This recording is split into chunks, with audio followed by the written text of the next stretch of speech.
네, 안녕하십니까. 재료 프로세스 공학 담당 교수 김정기입니다.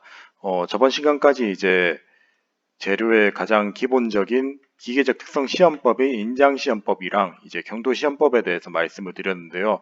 결국 이 두 가지 시험을 해서 최종적으로 얻고자 하는 거는 과연 이 재료가 얼마나 버틸 수 있을까? 그러니까 재료의 신뢰성에 관한 문제고, 그 신뢰성과 가장 직결되는 지표 중 하나가 네, 강도였습니다.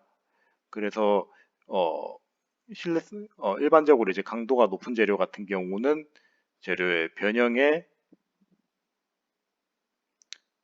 저항이 커지기 때문에 파괴가 일어나려면은 많은 힘이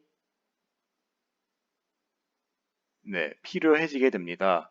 자, 그러면은 과연 결국엔 이 변형이 일어날 때 필요한 힘이 강도인데 과연 이 강도가 어떻게 나타나게 되고 그리고 이 강도를 증가시킬 수 있으면 있을수록 더 이제 강한 재료를 만들 수 있으니까 어, 이 강한 재료를 만들 수 있는 방법에 대해서 이번 시간에 간단하게 배워보도록 하겠습니다. 자, 우리가 흔히 이제 뭐 재료 금속이라고 하면은 뭐 이런 식으로 이제 큰 덩어리를 생각을 하게 되는데 자세하게 보게 되면은 이러한 금속들도 결국에는 이제 원자 배열에 의해서 원자들이 이제 다 모여가지고 금속이 됩니다. 쉽게 말하 뭐 그거는 이제 우리 몸도 마찬가지입니다. 우리 몸도 원자 단위들이 모여서 분자가 되고 이 여러 가지 분자들이 모여서 몸의 조직을 만들고 이 조직들이 모여가지고 하나의 기관이 되고 여러 가지의 기관이 모여서 이제 우리의 몸이 되는 것처럼 이제 이 금속들 같은 경우도 이런 원자들이 모여서 예, 결, 뭐 특정한 이제 특정한 이제 규칙성을 갖는 구조를 만들게 되고 이 구조들이 모인 집합체가 금속이 되게 됩니다. 그래서 이런 격자 결국에 변형이 일어난다는 얘기는 이런 식으로 있는 규칙성이 있는 구조가 옆으로 딱 틀어지면서 이제 어긋남이 발생한다고 생각하시면 되겠어요. 그래서 이런 식으로 이제 처음에는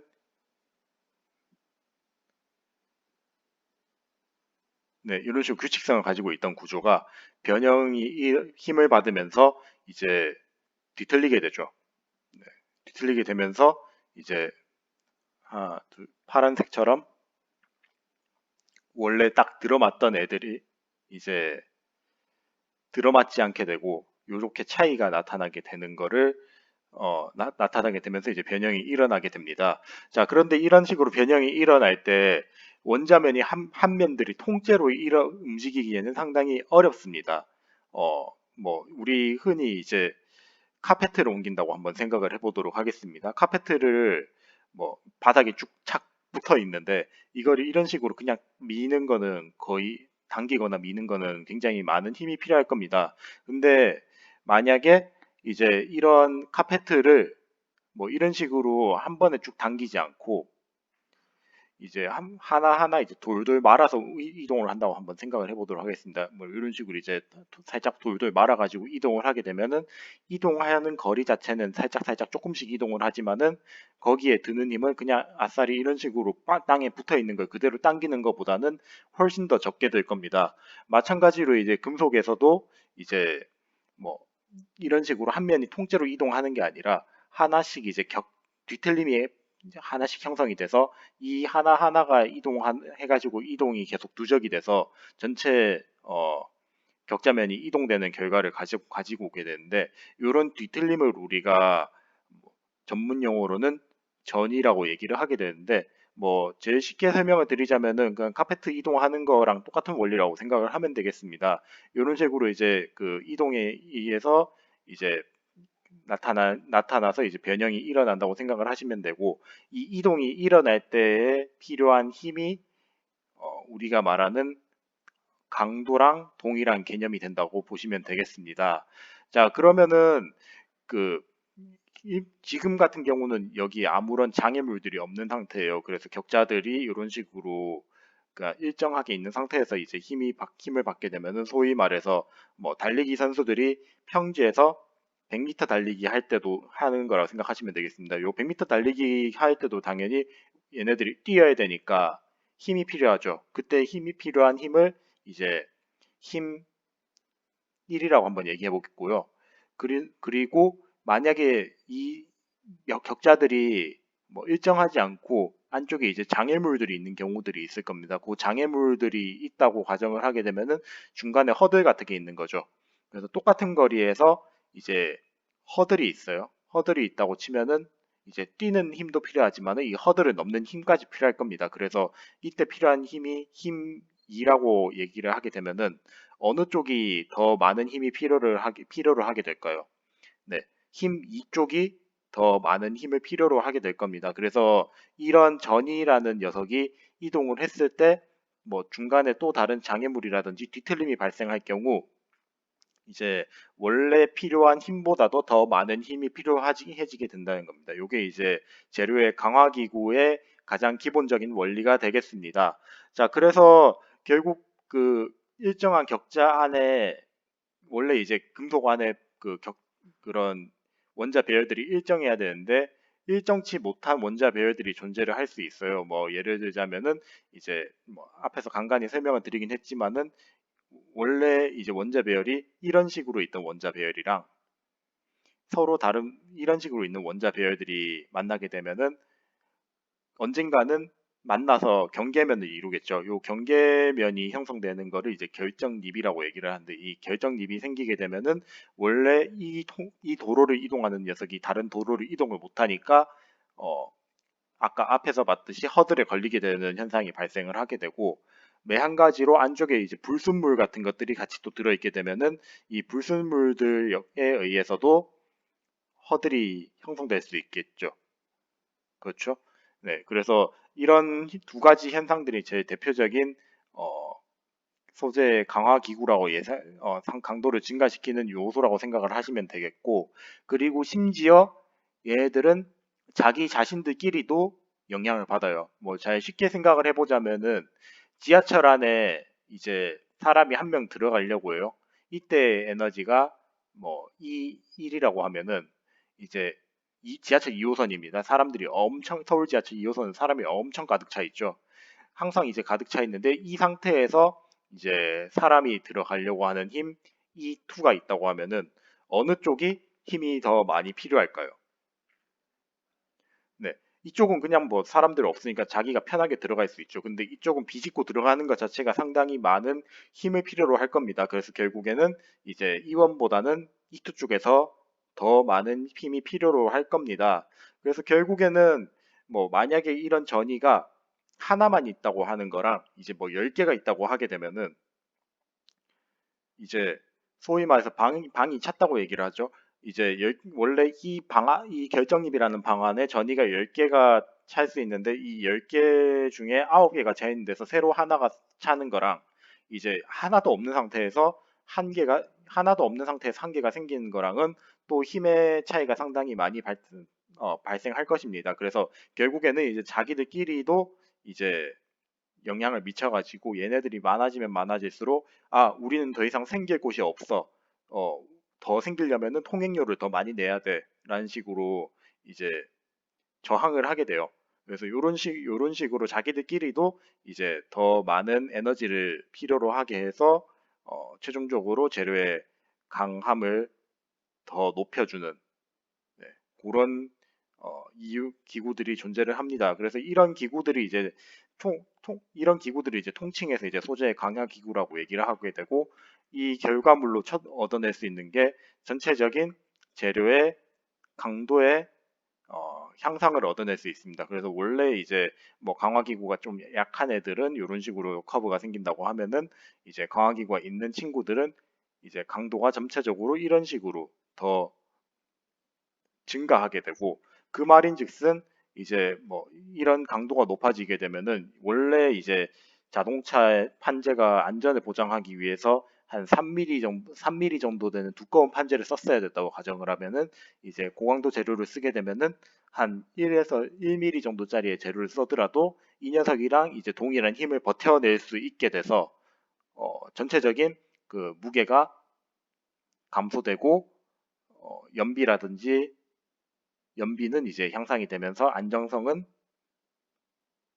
네, 유지가 될 수 있는 네, 그런 식으로 이제 소재를 만들 수 있게 됩니다. 자, 그래서 지금부터는 이제 각각의 강화기구에 대한 기본적인 원리에 대해서만 설명드리도록 하겠습니다. 첫 번째로 이제 결정립계 강화에 대해서 설명을 드릴 것인데요. 결정립계 강화 같은 경우는 아까 전에도 얘기했듯이 서로 다른 방향으로 이제 원자들이 배열이 돼 있어요. 금속 안에서도. 그래서 이런 식으로 밑에 있는 것들은 그렇게 크게 신경을 안 드셔도 됩니다. 이 부분들은 조금 그 내용이 쉽진 않은 부분이라서 제가 설명을 드리진 않을 것인데, 이런 식으로 이제 서로 다른 방향으로 이제 원자들이 배열해 있다고 치면은 이 원자들의 배열된 방향이 곧 이제 그 변형이 일어날 수 있는 도로라고 생각을 하시면 되겠습니다. 그래서 우리가 고속도로를 쭉 달리고 있다고 한번 생각을 해보겠습니다. 자, 우리가 뭐 남해 고속도로를 달리고 있다고 한번 생각을 해볼게요. 그 남해 고속도로를 달리고 있다가 보면은 이제 어느 시점에서 끝 지점이 종점이 있죠.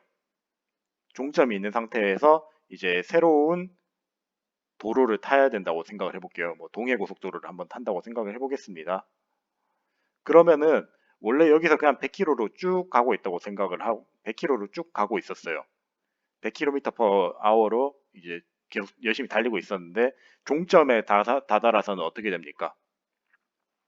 종점에 다다라서는 이제 얘가 100km로 달릴 수 있나요?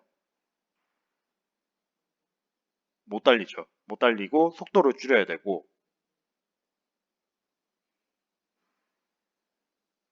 속도를 줄여야 되고 이제 그로 인해서 어, 중간에 이제 정체 구간들이 막 형성될 수 있습니다. 마찬가지로 금속에서도 이 도로를 타고 있다가 여기서 이제 종점이 됐어요. 종점이 되게 되면은 이제 얘네들이 더 이상 달리지 못하고 이제 막 쌓이는 그런 현상들이 발생을 하게 됩니다. 그러면은 이 종점에서 이제 새롭게 도로를 타고 넘어가려고 하면은 새로운 힘이 필요하겠죠. 그런 힘들이 더 많이 필요해지기 때문에 이런 그 결정립이라고 합니다. 요거를 이 결정립이 많아지면 많아질수록 이제 재료의 강도가 증가를 하게 됩니다. 네, 요게 이제 요 현상을 이제 우리가 결정립계 강화 현상이라고 얘기를 하게 되고요. 요 결정립계 강화 현상의 뭐 가장 큰 특징이 뭐냐면요. 결정립이 처음에 이제 이런 식으로 큰 녀석들이 있고, 네, 이렇게 큰 결정립들이 있고 작은 결정립들이 있다고 한번 가정을 해보겠습니다. 네, 이런 식으로 이제 있다고 가정을 하게 되면은 어, 이쪽에서 도로를 타는 거랑 이쪽에서 도로를 타는 것 중에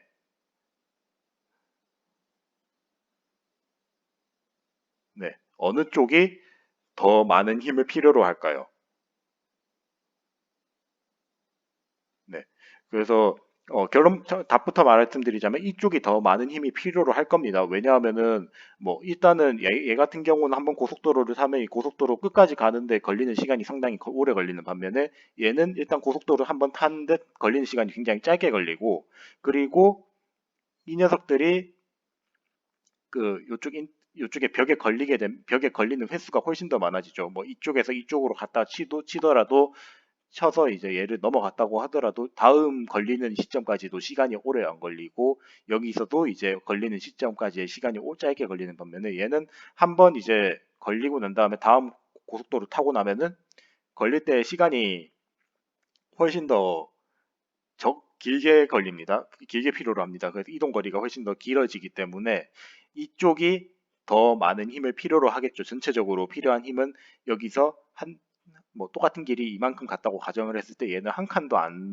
넘어가는 반면에 얘는 요까지 똑같은 길이를 간다고 치면은 한 칸, 두 칸, 이미 두 칸을 어, 뛰어넘어야 돼요. 그래서 그 두 칸을 넘어야 되기 때문에 더 많은 힘을 필요로 하고 그 힘 결과 이제 강도가 증가를 하게 됩니다. 네, 그래서 요게 이제 어, 그래서 결론부터 말씀을 드리자면 요 하나 단위의 크기가 작아지면 작아질수록 재료의 강도가 증가하게 된다라고 알아두시면 되겠습니다. 네, 다음으로 이제 두 번째로 얘들 안에서 이제 원래 이제 뭐 우리가 이제 흔히 보게 되는 철들 같은 경우는 뭐 다들 이제 생각을 하시는 게 그냥 철로만 이루어져 있다고 생각을 하게 되는데 실제로는 그 뭐 탄소강 같은 거 보게 되면은 철 안에 탄소들이 조그만한 게 이렇게 들어가 있습니다. 근데 이런 식으로 이제 안에 들어가 있으면 뭐 그냥 별로 얘네들이 영향을 안 미치면 크게 상관이 없는데 어 얘네들이 지금 원자 요 방 크기가 1평이에요. 1평인데 이 1평짜리 1평 얘가 하나가 딱 들어갔어요. 아 그러면은 옆방에 공간이 비어 있는 것처럼 보여요. 아 그러면 조금 더 넓혀 달라고 이제 계속 어 조를 겁니다. 조르기 때문에 얘네들이 계속 밀어내요. 이 주변 원자들을. 주변 녀석들을 밀어내고 여기도 주변 녀석들을 쭉 밀어내는 그런 성질을 보이게 되고 얘네들 같은 경우도 이제 뭐 얘네들이 좀 덩치가 조금 더 크다고 하면은 아 우리가 나 방이 좀 더 필요한데 공간 좀 더 줘라고 하면서 서로 또 밀어내는 네, 그런 그 현상들이 발생을 하게 돼요. 똑같은 그 서로 다른 원자들이 들어가게 되면은 그래서 학금에서는 주로 이런 현상들이 이제 많이 발생을 한다고 생각을 하시면 되겠고 자 이런 식으로 이제 서로 밀어내는 현상이 발생을 하게 되면은 어떻게 되냐면은 원래 이제 원자들이 똑같은 원자들로만 이루어져 있으면은 얘네들 사이에서 전부 다 똑같은 힘으로 이제 밀어내고 당기고 막 그러고 있으니까 얘네들의 그 전이가 이동한다고 하더라도 그 길이 이런 식으로 굉장히 평탄한 길입니다. 평탄한 길인데 지금 여기서 지금 보게 되면은 얘네들이 서로 밀어내고 있죠. 원래 이제 점선으로 돼 있는 그 일정한 길을 지나가야 되는데 뭐 실제로 이렇게 되다 보면은 지나가야 되는 길이 이런 식으로 뭐 이런 식으로 이제 쭉 막 우둘투둘한 비포장 도로가 돼 있습니다. 여기도 몇 한 가지로 이런 식으로 서로 밀어져 있고 뭐 이런 식으로 이제 계속 밀어져 있어 가지고 원래 이런 식으로 직선으로 가야 되는 길이 아니라 이제 우둘투둘한 길을 가게 됩니다. 자, 우리가 이제 자동차를 몰고 어, 포장이 잘 돼 있는 도로랑 이제 비포장 도로를 간다고 생각을 해보겠습니다. 어느 쪽이 가기 훨씬 더 편할까요? 당연히 이쪽이 훨씬 더 편하겠죠. 비포장 도로는 갈 때 일단 뭐 우둘투둘하기 때문에 가는 게도 상당히 힘들고 중간에 뭐 돌 같은 게 있다고 치면은 이 돌 때문에도 차가 뭐 가다가 중간에 막히고 그럴 수도 있을 겁니다. 그리고 속도 자체도 이쪽이 훨씬 더 빠를 거고요. 그렇게 되면은 결국 비포장 도로를 지나갈 때 필요한 힘이 비포장 도로 갈 때를 지나갈 때 필요한 힘이 이제 F1이라고 하고 그 포장된 도로를 지나갈 때 필요한 힘이 F2라고 가정을 하면은 F1이 더 힘이 많이 필요할 거예요. F2가 힘이 더 많이 필요할 거예요. 예, F1이 힘이 더 많이 필요할 겁니다. 자, 그래서 결국에는 어, 이 원자들이 밀어내면 밀어낼수록 이제 이 비포장 도로가 되는 영역이 더 증가를 하게 되니까 어, 재료의 강도가 어떻게 될까요? 네, 재료 강도가 훨씬 더 많이 필요해질 것입니다. 그래서 이런 식으로 이제 재료의 그 합금 원소를 조금 더 추가를 해서 비포장 도로를 많이 만들어서 이제 전이의 이동을 방해를 하는 강화 기구를 우리가 고용 강화라고 해서 솔리드 솔루션 하드닝이라고 하는데 고용 강화가 무슨 뜻이냐면은 네, 고체끼리 용액을 만들었다고 생각하면 되겠습니다. 그래서 고체가 그 원래 금속에 녹아 들어갔다고 생각을 하면 되겠어요. 균일하게. 네, 이 뜻을 이제 고용이라고 얘기를 하게 됩니다. 고용체라고 얘기를 합니다. 네. 네. 고체 플러스 용액이라고 생각하시면 돼요. 제일 쉽게 설명을 드리자면은. 네. 그래서 이런 식으로 이제 그 고용체 안에서도 재료의 추가적인 강화가 일어날 수 있다라고 알아두시면 되겠습니다. 네. 그리고 그리고 그 다음으로 이제 재료가 뭐 똑같이 이제 똑같은 그 재료로 그러니까 단일 재료로 이루어져 있는 경우도 있지만은 가끔 가다가 뭐 그 재료의 상태가 여러 개인 재료들이 존재를 합니다. 대표적으로 이제 탄소강 같은 거 보게 되면은 탄소강이 뭐 보이기에는 이런 식으로 이제 균일한 결정잎들로 이루어져 있다고 돼 있는데 실제로 보게 되면 안쪽에 이제 뭐 석출물 같은 것들이 이런 식으로 존재를 하는 경우도 있고 아니면은 이제 알파 플러스 그 티타늄 64 합금 같은 같이 이제 알파 베타상이 예, 그 두 개의 이제 상태가 동시에 존재하는 경우도 존재합니다. 자, 이게 상태가 하나인 경우에는 이 상태 그러니까 F 상태 1의 상태가 F1이라고 하고 상태 2의 상태가 F2라고 가정을 하게 되면은 그 F1 100%이면은 그냥 이 선에 쭉 따라가겠죠. 근데 이제 F2 100%인 경우에는 F2를 이런 식으로 따라가게 될 겁니다. 그러면은 F1의 성질을 가지는 재료가 50%가 있고 F2의 성질을 가지는 재료가 50%가 있다고 하게 되면은 이 F1, F2 반반을 가지고 있는 재료의 성질은 어떻게 될까요? F1, F2의 성질을 반반 가지고 있는 재료의 성질도 이제 결국에 제일 쉽게 생각을 하게 되면은 이제 반반이 되는 게 맞을 겁니다. 그래서 이런 식으로 이제 그 재료 A, 상태 B에 가 차지하고 있는 비율이 정해져 있을 때 이 비율에 따른 그 재료의 성질의 변화를 예상을 할 수 있는데 이 예상을 하는 게 바로 이제 rule mixtures라고 해가지고 혼합비 법칙이라고 얘기를 하게 됩니다. 그래서 뭐 말은 이런 식으로 되게 거창하게 돼 있는데 제일 쉽게 설명을 드리자면은 어, A라는 성질을 가지고 있는 친구들이 0.7 70% 가지고 있고 B라는 성질을 가지고 있는 사람들이 0.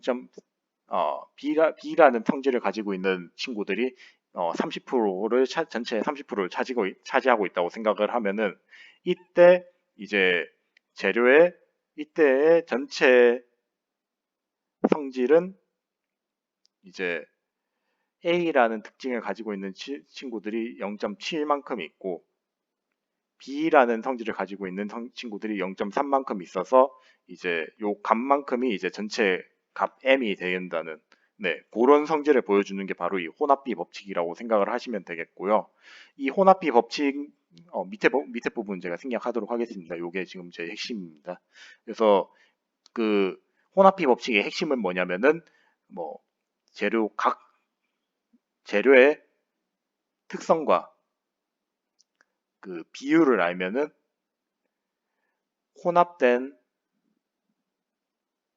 재료의 특성을 알 수 있다라는 게 제일 중요한 키워드가 되겠습니다. 네. 그래서 이게 이제 혼합비 법칙에 의한 강화 현상이라고 생각하시면 되겠고, 그 다음으로 이제 자기들끼리 엉키고 설키는 현상이 있다고 얘기를 했습니다. 자, 다시 또 한번 도로에 관해서 이제 얘기를 하게 되는데, 도로에 관해서 얘기를 하는 이유는 이제 이게 제일 설명하기 쉬운 방법이기 때문에 그렇습니다. 자, 우리가 도로가 있고 끝에 뭐 아까 전처럼 이제 그 결정리기라고 하는 인터체인지가 있다고 한번 나들목이 있다고 한번 생각을 해보겠습니다. 자, 맨 앞에 이제 차량이 고속도로 인터체인지에 거의 다 왔어요. 그러면은 속도가 줄어들어야겠죠. 그러면은 그 다음에 있는 뒤에 차 같은 경우는 뒤에 차 같은 경우는 이 차랑 박으면 안 되니까 이 차가 박으면 안 된다고 뒤에서 깜빡이를 깜빡깜빡하고 있어요. 그러면 얘도 자연스럽게 속도를 줄여야 되고 그리고 그 뒤에 있는 차 같은 경우도 이 차랑 박으면 안 되니까 또 속도를 줄이고 계속 이 속도 줄여서 계속 쌓이고 쌓이는 정체 현상이 발생을 하게 됩니다. 이런 비슷한 현상이 이제 그 재료 안에서도 발생을 하게 되는데요. 재료 안에서도 이제 원자들이 집결된 부분에서의 원자면을 이제 이 전이라는 녀석들이 타고 이동을 하게 되는데 이 전이가 서로 다른 전이들이 막 쌓이게 되면은 이동하는 게 쉬울까요? 어려울까요? 아까 요 앞에 자동차들처럼 어려워지게 될 것입니다. 그래서 쉽게 말씀드리자면은 이제 이 전이라는 자동차들이 이제 쭉 쌓이고 이 쌓인 자동차들의 정체를 해소하기 위해서는 더 많은 힘이 필요하게 된다는 거에 이제 재료의 그 전이에 의한 강화 기구라고 네, 전이 강화라고 이제 얘기를 하고 뭐 또 다른 이름으로는 이제 이게 일어나기 위해서는 힘을 줘야 되니까 힘을 줘서 이제 가공을 해야 되니까 가공 경화라고 얘기를 하는 사람들도 있습니다. 그래서 뭐 용어는 그렇게 중요하지 않고 이제 제일 핵심적인 부분에 대해서 말씀을 드리자면은 이 전이라는 자동차들이 존재를 할 때 이 전이라는 자동차가 많아지게 되면은 교통체증이 생긴다. 네, 이 교통체증이 생겨서 이 교통체증을 해소하기 위해서 필요한 힘이 가면 갈수록 커지죠. 차가 한 5대 서 있는 거랑 차가 100대 서 있는 거랑 비교하게 되면은 어느 쪽이 조금 더 많은 노력이 필요할 거예요. 당연히 100대가 서 있는 쪽이 더 많은 노력이 필요할 겁니다. 그렇기 때문에 이제 전이의 양이 많아지면 많아질수록 이제 필요한 힘이 더 많아진다는 것입니다. 그리고 마지막으로 이제 그 기지 안에 석출물 같은 게 형성될 수 있다고 했습니다.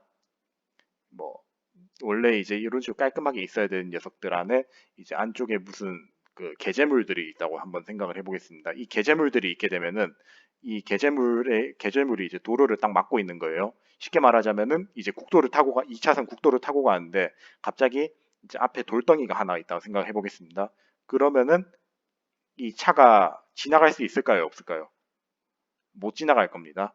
이거랑 마찬가지로 이제 이 차들이 차들이 여기에 막 가로막혀서 이제 못 지나가게 되는 기구를 이제 석출 강화라고 얘기를 하게 되고 이 석출 강화가 일어날 때 자동차가 통과할 수 있는 방법은 크게 두 가지가 될 겁니다. 만약에 자동차가 이제 이 석출물보다 훨씬 훨씬 커가지고 얘네들을 그냥 밟고 통과할 수도 있어서 얘네들이 이제 부서질 수도 있고 아니면은 아까 전처럼 이 석출물이 엄청 큰 경우에는 이제 이걸 뚫고 못 지나가니까 이 옆에 도로로 이제 돌아서 가야 되는 그런 어, 녀석들도 있을 겁니다. 그래서 석출물 크기에 따라서 이제 얘를 이제 이제 스치고 지나가서 이제 부순다고 얘기를 하기 때문에 이제 전단기구라는 이제 기구랑 이제 우회기구라는 기구가 있는데 뭐 요런 뭐 이런 개념들은 그렇게 중요하지는 않습니다. 그리고 여기서 말씀드리고 싶었던 거는 이제 이런 게재물들이 되면은 이제 도로를 가로막고 있는 거랑 똑같은 원리이기 때문에 이제 그거를 이제 돌아가기 위해서는 더 많은 힘이 필요해진다는 겁니다. 그래서 이게 이제 제일 중요한 개념이니까 이 석출 강화에 대한 가장 기본적인 개념만 아시고 가면 되겠습니다. 뭐 그래서 이거를 뭐 그냥 부수고 지나가는 거냐, 이걸 돌아서 지나가는 거냐는 그 뒤에 문제가 될 것 같습니다. 네, 그래서 이런 식으로 알아주시면 되겠고, 자, 그래서 이번 시간까지 해서 소재의 기계적 특성에 대한 가장 기본적인 내용들에 대해서 좀 정리를 했습니다. 그래서 소재의 기계적 특성에서 이제 최종적으로 얻고자 하는 거는 재료의 강도에 대한 정보, 그러니까 얼마나 버틸 수 있냐에 대한 정보를 어, 네, 얼마나 버티냐에 대한 정보랑 이제 연신율, 얼마나 늘어나냐에 대한 정보를 이제 얻을 수 있고 이 강도랑 연신율 정보랑 이제 뒤에서 배우게 될 재료의 성형성, 네, 성형 결과랑 상당히 큰 관련이 있습니다. 그래서 다음 시간부터는 이 재료의 성형이라는 거에 대해서 성형 가공에 대해서 말씀드리도록 하겠고요. 이 성형 가공을 할 때 과연 재료가 어떻게 영향을 미치는지에 대해서 알아보는 시간을 가지도록 하겠습니다. 그럼 이제 이번 시간 그 재료 기계적 특성에 대한 내용은 여기까지 진행하는 걸로 하고 다음 강의인 재료의 성형성에서 뵐 수 있도록 하겠습니다. 네, 경청해 주셔서 감사합니다.